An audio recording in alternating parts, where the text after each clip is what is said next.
And you're asking, like, what do we do about? Is you sign a contract with someone. So real quick, before you did that, did you?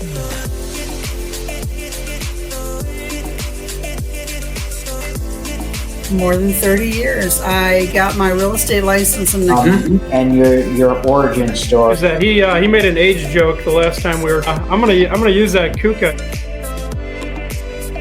You know, I'm a little more strict with what I'm looking at.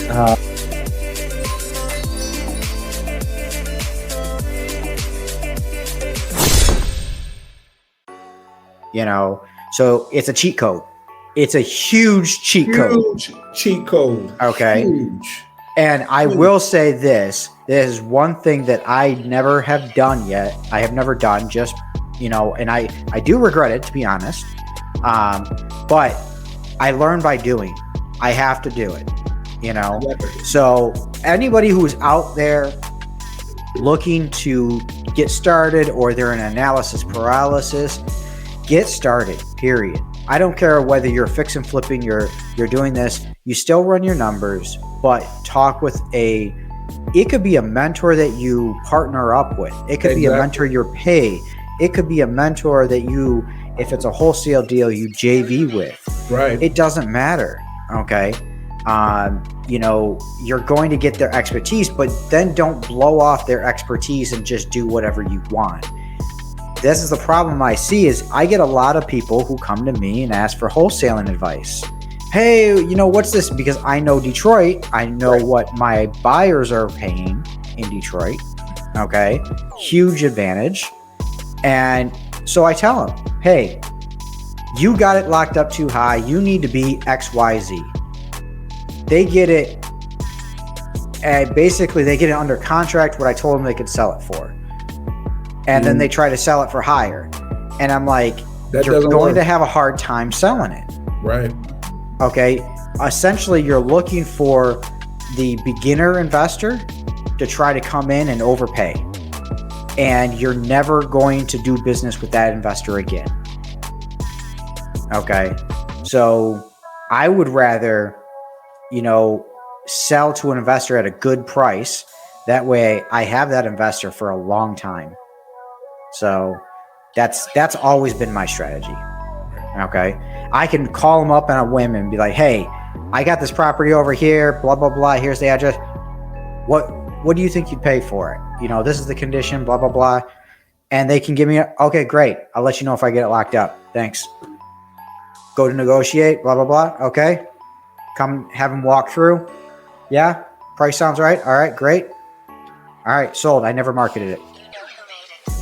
Never, not once.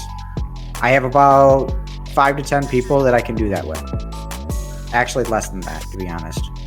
So it's like, that's where you build these relationships. Right. So, all right. And I think, Randy, whether you do a paid mentorship or whatever, I would encourage anybody, listen, time is valuable. Time is the most valuable asset we have. And when you're out there in the desert trying to figure it out on your own, you know, you just waste a lot of time and a lot of opportunity, you know. So, you know, don't be afraid to invest in yourself through any program is what I would say. Now, obviously, you got, like you said, do your due diligence, you know, check them out, make sure they're good, you know, check out the community, make sure that they're not just out there to make money off you. But, you know, if a person has a good heart and they really care about their students, you know, go for it. Most definitely. So after you did that program, you started fix and flipping. Correct. And was it with just you by yourself? Did you work with a partner, or was it you and your wife? Like, how did that structure go? Me and my wife have done everything we've done together, you know. And so, you know, after our first 2 flips, you know, what we did was we went and got a two-family. So this is right around COVID is when all this stuff kicked off. And so, you know, which is a whole nother story, but, you know, trying to do anything during COVID, where, you know, that's hard. People were not trying to come to houses, and people were not trying to be around people and all that, you know, so we got caught in the middle of that. So we had 2 projects in the middle of that. One we ended up sort of wholesaling, and then the other one we actually finished and we kept, you know, so that was a whole nother story of, having to persevere with the city, and the city would send people out to do inspections, and but while all that's going on, I'm still paying my hard money lender and all that, and so it really was a lesson in perseverance and keeping going and all that, and so when we finally got the project done, got it rented out, that property kicks off $2,800 a month for us every month, but it was worth it, but it was difficult because of the time period that we sort of fell in when we tried to do it. Most definitely. First off, another comment from our Facebook group, Anthony. He's like, this is who I wanted to see on here. Good stuff. So, it was really good. So Anthony actually came out to the Detroit Real Estate Expo and saw you there. Okay. So that's awesome. So with that, you have was it a buy and hold that you fixed up, or was it a flip? Yeah, it was a buy and hold. So we actually did two during COVID. So we did, one was a buy and hold, and then one we sold on the back end. I think we were just coming out of COVID, we flipped. So it was just a very interesting time to be doing business. Because people were still somewhat, so you're doing an open house to market, but everybody has masks on,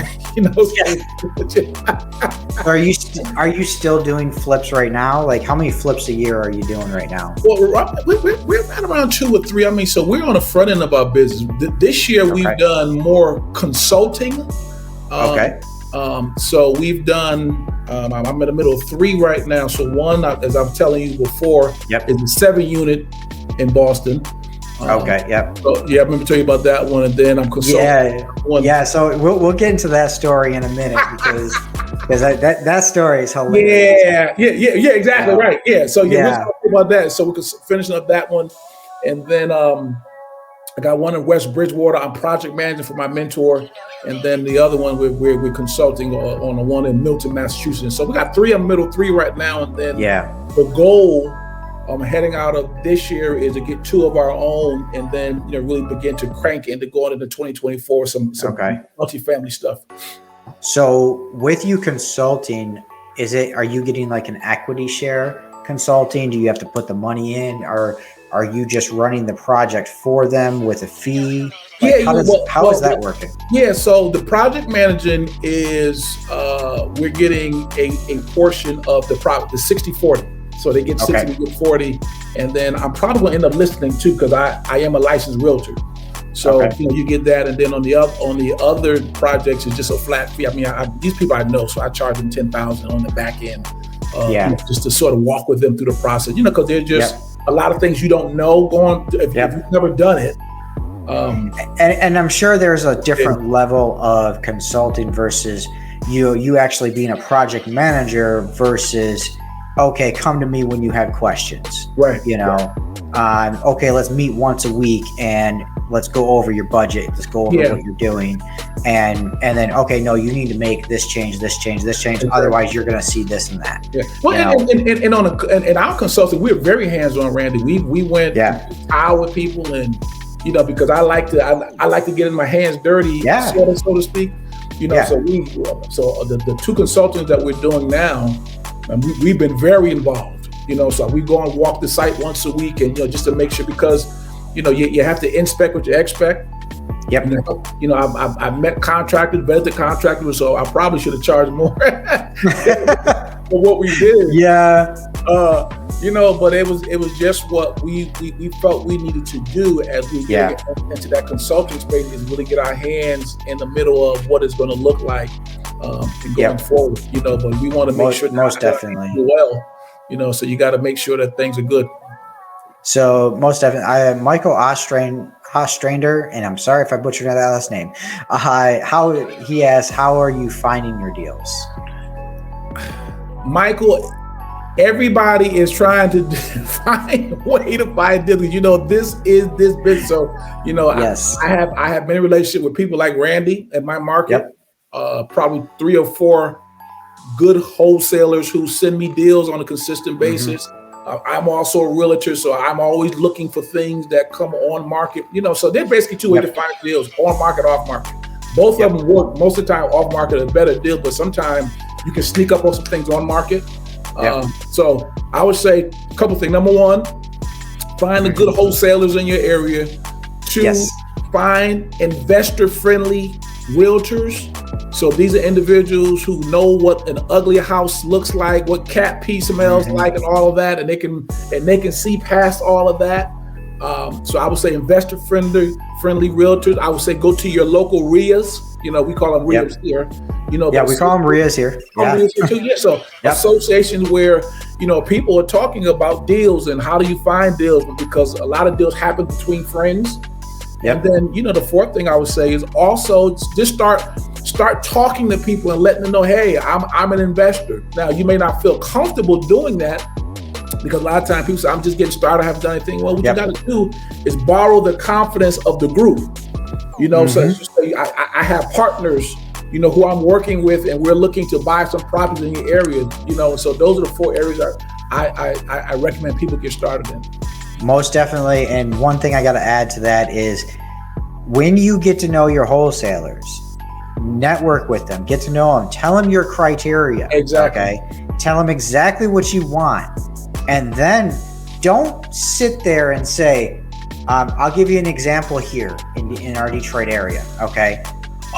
You know, I get a buyer comes to me and I don't, you know, I buy in the suburbs. I buy anywhere in the Metro Detroit area. I go, okay, do you buy Detroit proper inside Detroit? Right. Okay. And they said, oh, no, I don't do that. I go, okay, then you don't buy anywhere in Metro Detroit. So, all right. So what areas do you actually buy in? Right. Be specific. Very specific. Be very specific. Then when you see they put you on your list and they're sending you all their inventory, say, even though it doesn't meet your criteria, don't ostracize them and email back, take me off your list. This is not my criteria, blah, blah, blah. If you don't like it, ignore it and move on. Exactly. Because guess what? You're not going to see the one that does meet your criteria that comes out on your list. Okay. And if you send that back and do that, that wholesaler will not work with you again. Right.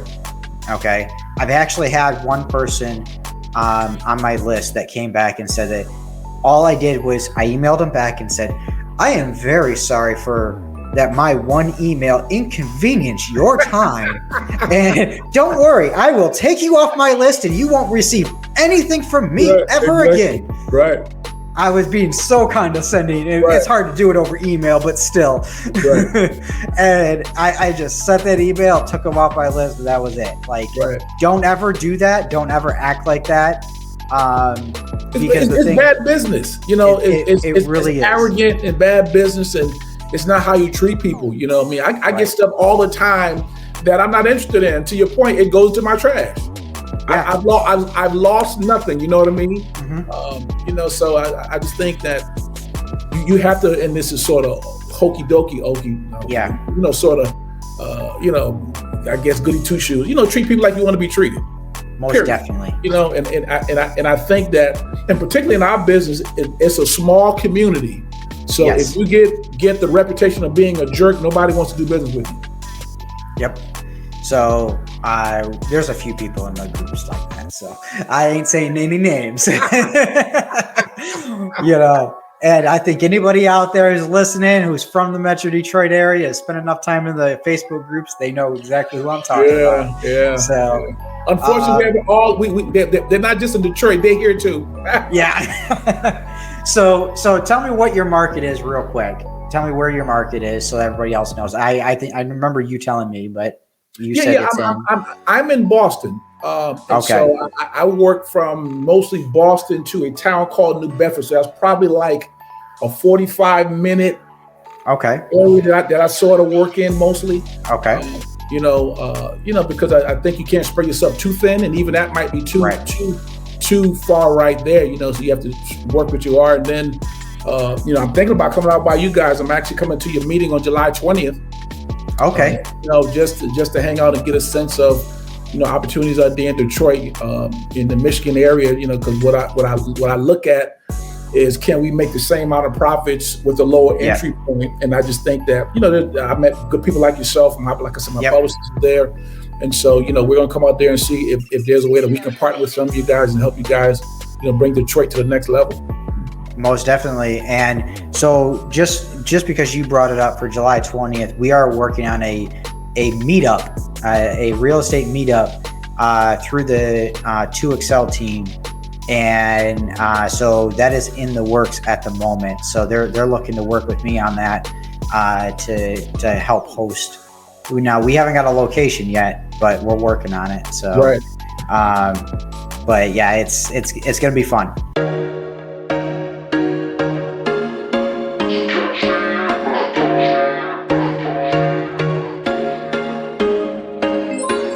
There was once a day that I would pray for you. I'd go and misbehave just so you'd notice too. Sneaking looks up and down from across the room.